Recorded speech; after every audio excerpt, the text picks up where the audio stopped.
Good morning student. দেখো, আজ যে জিনিসটা নিয়ে আমি তোমাদের কাছে আলোচনা করব সেটা হচ্ছে আত্মজীবনী। আত্মজীবনী কি? যখন কোনো লেখক তার নিজের জীবনাবলী লেখেন সেটাই হলো আত্মজীবনী।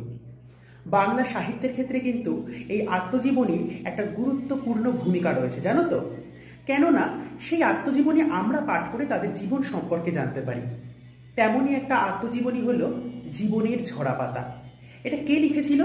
এটা লিখেছিল সরলা দেবী চৌধুরানী। ঠিক আছে? যিনি কে ছিলেন? যিনি হলেন রবীন্দ্রনাথের ভাগ্নী। ঠিক আছে? এবং রবীন্দ্রনাথের দিদি যে স্বর্ণকুমারী দেবী, তার কন্যা ছিল এই সরলা দেবী চৌধুরানী। এই জীবনের ঝরাপাতা গ্রন্থের মাধ্যমে আমরা কিন্তু ঠাকুরবাড়ির অন্দরমহলের ইতিহাস জানতে পারি। মানে ভেতরে কিরকম ছিল, তাদের চাকরদের অধীনে থাকতে হতো এবং তখনকার নারীরা কিরকম অবস্থায় ছিল, এই সবটা।